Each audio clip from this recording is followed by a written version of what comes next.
আসসালামু আলাইকুম রহমতুল্লাহি ওবরাকাতুহু।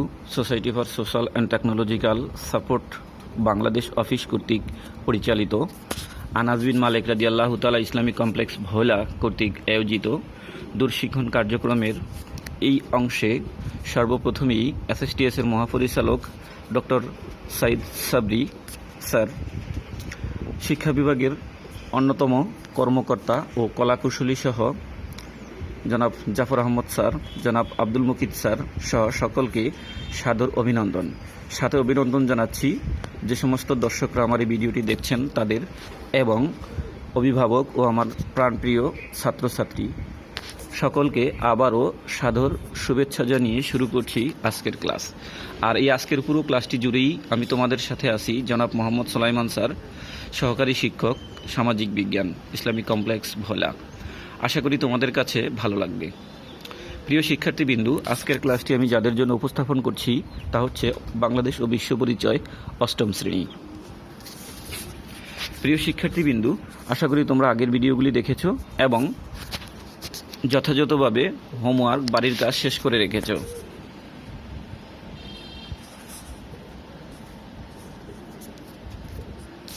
প্রিয় শিক্ষার্থীবৃন্দু, চলো তাহলে এক এক করে আমরা শুরু করি আমাদের আজকের আলোচনা। প্রথমেই আমরা এখানে কয়েকটা ছবি দেখব।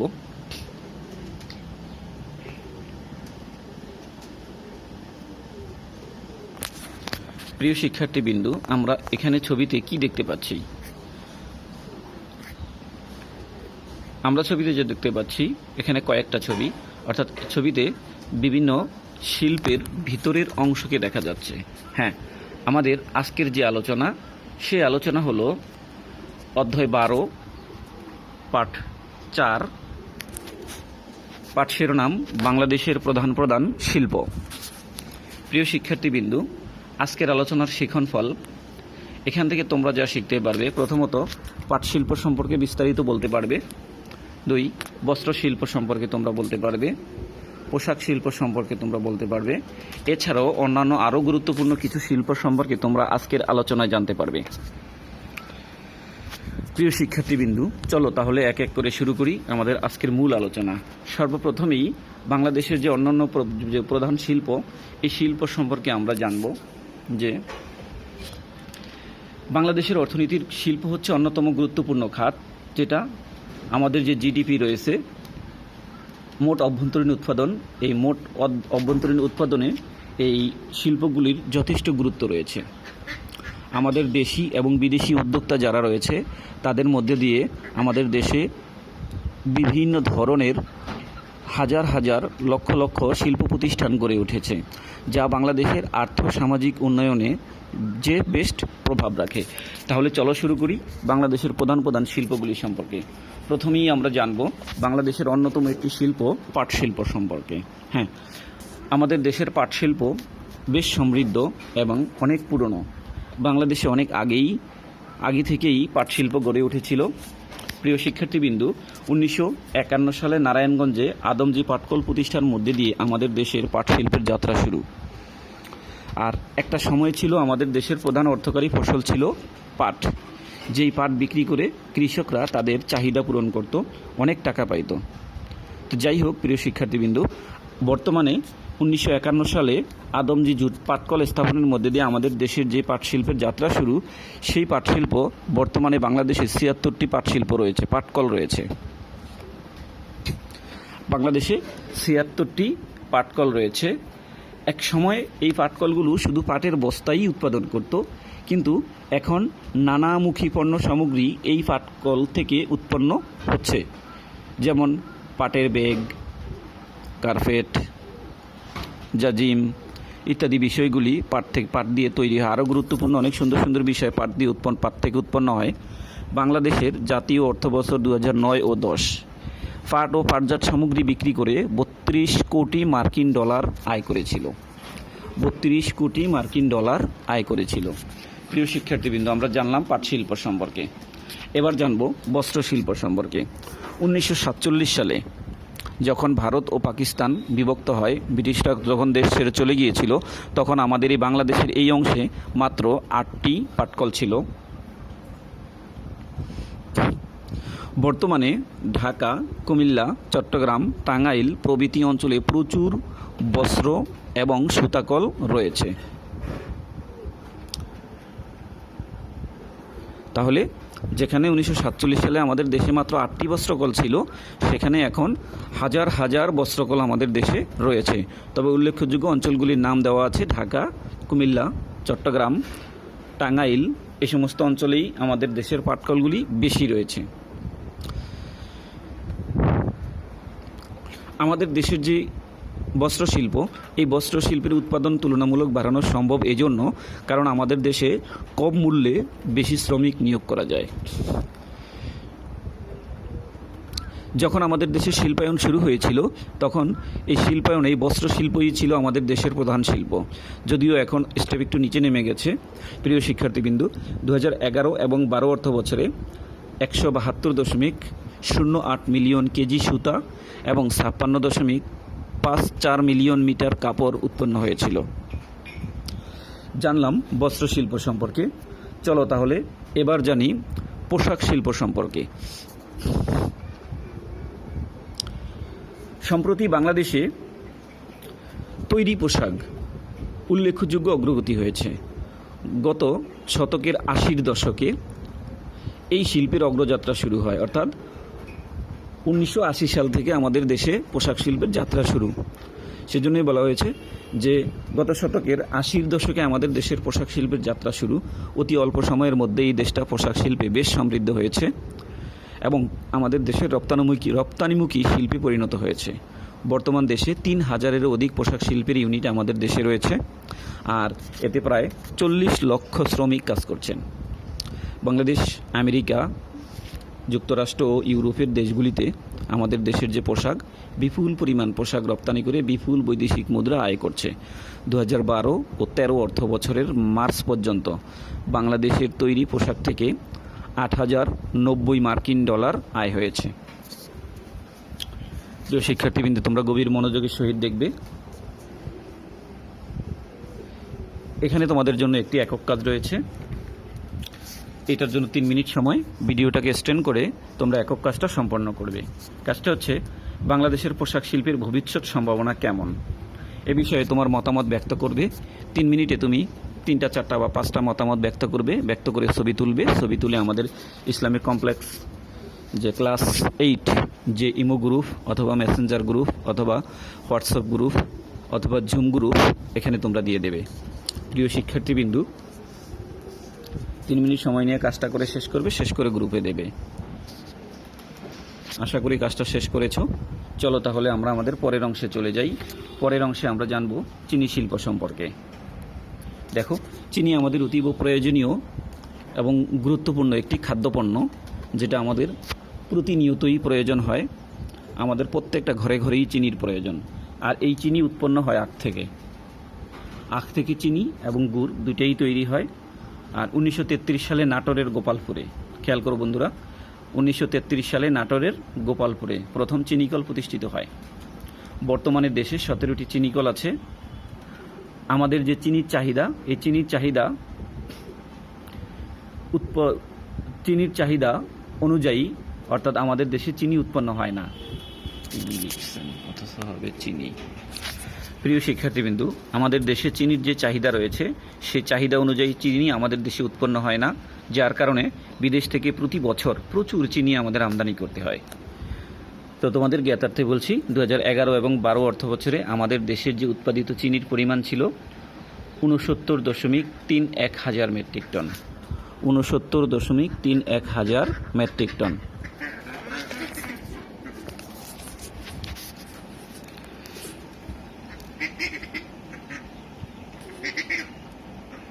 প্রিয় শিক্ষার্থীবৃন্দু, আমরা জানবো এখন আমাদের দেশের অতীব আরেকটা গুরুত্বপূর্ণ শিল্প সম্পর্কে, যেটা হলো কাগজ শিল্প। হ্যাঁ, আমাদের দেশের আমাদের শিক্ষা প্রতিষ্ঠান, শিক্ষা কার্যক্রম সহ বিভিন্ন গুরুত্বপূর্ণ কাজে কাগজ খুব প্রয়োজন।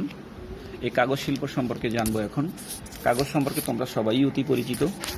1953 সালে চন্দ্রগোনায় কর্ণফুলী কাগজ কল স্থাপনের মধ্যে দিয়ে আমাদের দেশে কাগজ শিল্পের যাত্রা শুরু হয়।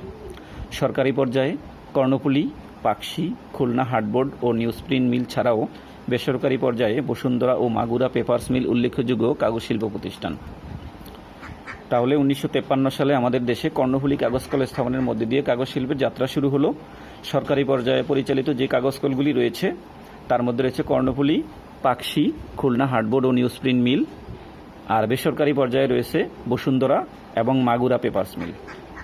প্রিয় শিক্ষার্থীবৃন্দু, দেশে স্থানীয় বাঁশ ও বেত ব্যবহার করে কাগজ এর উৎপাদন শুরু 2018।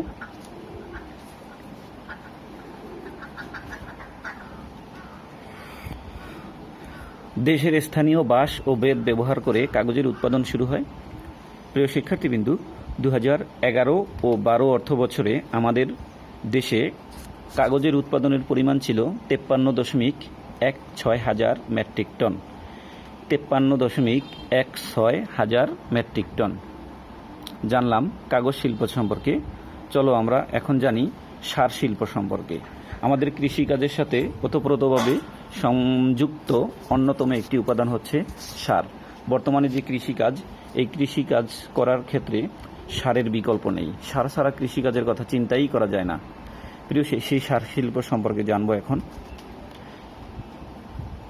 তো কৃষি প্রধান বাংলাদেশে খাদ্যদ্রব্য উৎপাদনের লক্ষ্যেই রাসায়নিক সার তৈরির উদ্যোগ গ্রহণ করা হয়েছিল। অর্থাৎ রাসায়নিক সার ব্যবহার করলে কৃষির উৎপাদনটা বেশি হয়। 1961 সালে সিলেটের ফেঞ্চুগঞ্জে প্রথম প্রাকৃতিক গ্যাস ভিত্তিক একটি সার কারখানা প্রতিষ্ঠিত হয়েছিল। বর্তমানে দেশে 6টি ইউরিয়া সারের এবং 1টি টিএসপি সারের কারখানা চালু আছে। বাংলাদেশে যে সারের চাহিদা, এই চাহিদা পূরণের জন্য আমাদের দেশে যে উৎপন্ন সার এটা যথেষ্ট নয়। তাই প্রতি বছর বিদেশ থেকে আমাদের প্রচুর সার আমদানি করতে হয়। 2011 ও 12 অর্থ বছরে বাংলাদেশে 1047.21 হাজার মেট্রিক টন সার উৎপন্ন হয়েছে। 2011 ও 12 অর্থ বছরে বাংলাদেশে 1047.21 হাজার মেট্রিক টন সার উৎপন্ন হয়েছে। প্রিয় শিক্ষার্থীবৃন্দু, জানলাম আমরা সার শিল্প সম্পর্কে।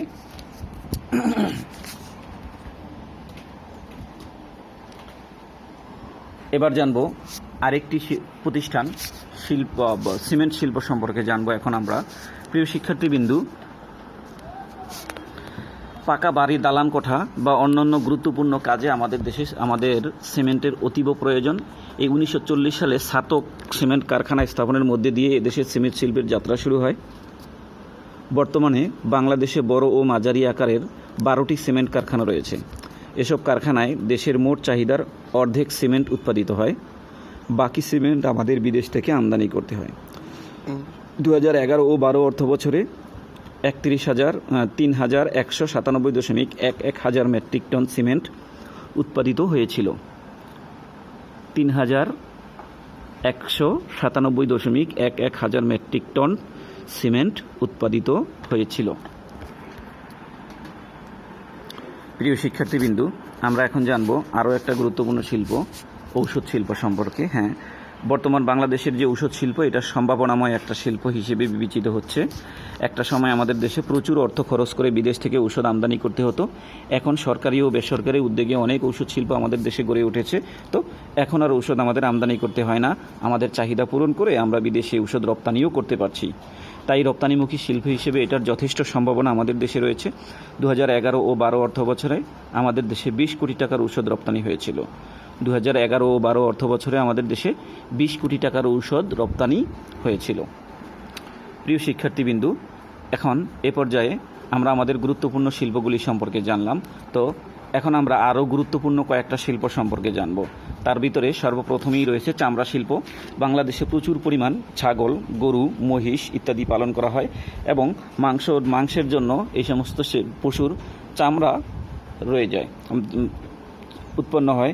তো এই চামড়াকে কেন্দ্র করে আমাদের দেশে চামড়া বা ট্যানারি শিল্প গড়ে উঠেছে। এই চামড়া থেকে জুতা, ব্যাগ, বেল্ট ইত্যাদি গুরুত্বপূর্ণ অতীব নিত্য প্রয়োজনীয় জিনিসগুলি আমরা উৎপন্ন করতে পারছি। প্রিয় শিক্ষার্থীবৃন্দু, যে আমাদের দেশে 8 ও 9 অর্থ বছরে এই চামড়া ও চামড়াজাত থেকে উৎপন্ন জিনিস বিদেশে রপ্তানি করে আমরা 19 কোটি মার্কিন ডলার আয় করেছি এবং 11-12 অর্থ বছরে চামড়া ও চামড়াজাত দ্রব্যের উৎপাদন থেকে 10.14 মিলিয়ন বর্গমিটার চামড়া উৎপন্ন হয়েছে। চা শিল্প। চা আমাদের দেশে অতি পুরাতন একটি শিল্প। শিক্ষার্থীবৃন্দু মনে রাখবে, জ্ঞানমূলক প্রশ্ন আসতে পারে। কোন শিল্পটি আমাদের দেশে অতি পুরাতন একটি শিল্প? উত্তরটা হচ্ছে চা শিল্প।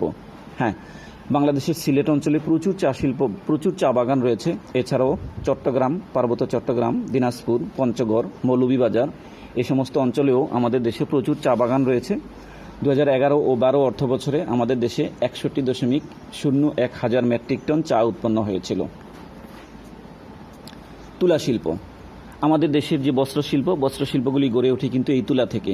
এজন্য তুলা বাংলাদেশের একটি অর্থকরী ফসল। বাংলাদেশে বাণিজ্যিকভাবেই তুলার চাষ শুরু হয়েছে। বাংলাদেশের জলবায়ু, বাংলাদেশের মাটি তুলা চাষের উপযোগী, তাই আমাদের দেশে কম পরিশ্রমে অধিক পরিমাণের তুলা উৎপন্ন করা যাচ্ছে এবং আমাদের দেশে তুলা বিদেশেও রপ্তানি করা হচ্ছে। 2011 ও 12 অর্থ বছরে 14,000 মেট্রিক টন তুলা আমাদের দেশে উৎপন্ন হয়েছিল। প্রিয় শিক্ষার্থীবৃন্দু, দেখো তামাক শিল্প। আমাদের দেশের সব অঞ্চলে তামাকের উৎপন্ন হয় না কেমন, কিন্তু সারা বিশ্বব্যাপী তামাকের যথেষ্ট চাহিদা রয়েছে। আর বাংলাদেশে মূলত শীতকালে তামাকের চাষ হয়। দেশের উত্তরবঙ্গ, যেমন বিশেষ করে রংপুর অঞ্চলে প্রচুর পরিমাণ তামাকের চাষ হয়। তবে চট্টগ্রাম ও পার্বত্য চট্টগ্রামেও তামাকের চাষ হচ্ছে। দেশে 9, 10 ও 11 অর্থ বছরে যে পরিমাণ উৎপাদিত তামাকের পরিমাণ ছিল 79,000 মেট্রিক টন। প্রতি বছর তামাক ও তামাকজাত দ্রব্য বিদেশে রপ্তানি করে প্রচুর পরিমাণ বৈদেশিক মুদ্রা আয় হচ্ছে। সবশেষ পয়েন্ট আমরা যেটা জানবো সেটা হচ্ছে চিংড়ি শিল্প। চিংড়ি বাংলাদেশের অন্যতম একটি গুরুত্বপূর্ণ শিল্প। আর এই চিংড়িকে বাংলায় বলা হয় সাদা সোনা। প্রিয় শিক্ষার্থীবৃন্দু মনে রাখবে, চিংড়িকে বলা হয় সাদা সোনা। এই চিংড়ি বিদেশে রপ্তানি করে প্রচুর বৈদেশিক মুদ্রা আয় করা হয়, এজন্য চিংড়িকে সাদা সোনা বলা হয়। 2014 এবং 15 অর্থ বছরে চিংড়ি থেকে উৎপাদনের পরিমাণ ছিল 2.27 লক্ষ মেট্রিক টন। জানলাম উল্লেখযোগ্য শিল্প সম্পর্কে। প্রিয় শিক্ষার্থীবৃন্দ, এছাড়াও আমাদের দেশের ছোট এবং মাঝারি পর্যায়ে বিভিন্ন ধরনের ছোট ছোট শিল্প কারখানা রয়েছে, যেখান থেকে উৎপাদিত পণ্য এবং পণ্য সামগ্রী আমাদের দেশের অর্থনীতিতে গুরুত্বপূর্ণ ভূমিকা পালন করছে। প্রিয় শিক্ষার্থীবৃন্দ, এ পর্যায়ে তোমাদের জন্য রয়েছে একটি দলীয় কাজ। বাংলাদেশের শিল্প খাতের তালিকা প্রণয়ন করে এর গুরুত্বগুলি চিহ্নিত করো। যদি দলে করতে না পারো তাহলে তুমি একাই কাজটা করবে। কাজটা শেষ করে কাজটার জন্য তোমার 5 মিনিট সময় থাকবে। একাই কাজটা করে তোমরা তোমার গ্রুপে দিয়ে দেবে। প্রিয় শিক্ষার্থীবৃন্দু, আশা করি কাজটা শেষ করেছো। চলো তাহলে এবার এক নজরে দেখে নেই আমাদের দেশের প্রধান শিল্পগুলি সম্পর্কে।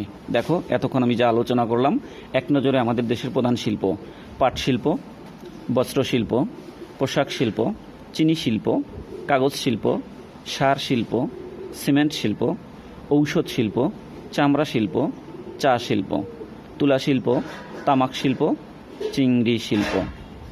তোমরা একটু মুখস্থ করে নাও। 2 মিনিট সময় দেওয়া হলো।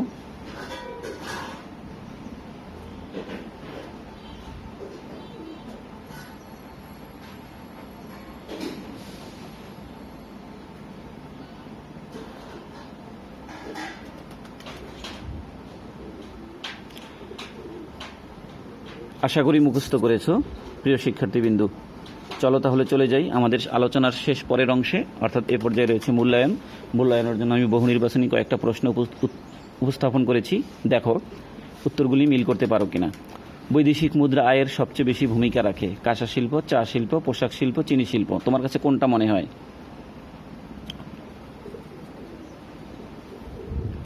চিনি শিল্পের কাঁচামাল কি? তাল, খেজুর, আখ, সয়াবিন। কোনটা মনে হয় তোমার কাছে? অবশ্যই আখ হতে পারে, উপরেরটা পোশাক শিল্প হতে পারে। হ্যাঁ, পোশাক শিল্পের উল্লেখযোগ্য অগ্রগতির কারণ গুণগত মান, শ্রমিকের আধিক্য এবং পরিবেশ। কোনগুলি তোমার কাছে সঠিক বলে মনে হয়? 1 ও 2, গুণগত মান এবং শ্রমিকের আধিক্য। প্রিয় শিক্ষার্থী, আমরা আমাদের আজকের আলোচনার শেষ পর্যায়ে চলে এসেছি। এ পর্যায়ে রয়েছে বাড়ির কাজ। বাড়ির কাজটা লিখে নাও। বাংলাদেশের প্রধান শিল্প খাতের উন্নয়নের করণীয় কি হতে পারে তা 10 বাক্যে লিখে আনবে। বাংলাদেশের যে প্রধান শিল্প খাতগুলি রয়েছে, এই শিল্প খাতগুলির উন্নয়নের জন্য তোমার করণীয় কি? তুমি কি করবে? এগুলি উন্নয়ন করার জন্য কি করতে হবে? প্রিয় শিক্ষার্থীবৃন্দু, আজকে এতক্ষণ তোমাদের সকলেই সাথে থাকার জন্য সকলকে ধন্যবাদ। সবাই ভালো থাকো ও সুস্থ থাকো, এই শুভকামনায় সকলকে আবারও শুভেচ্ছা জানিয়ে শেষ করছি আজকের ক্লাস। খোদা হাফেজ।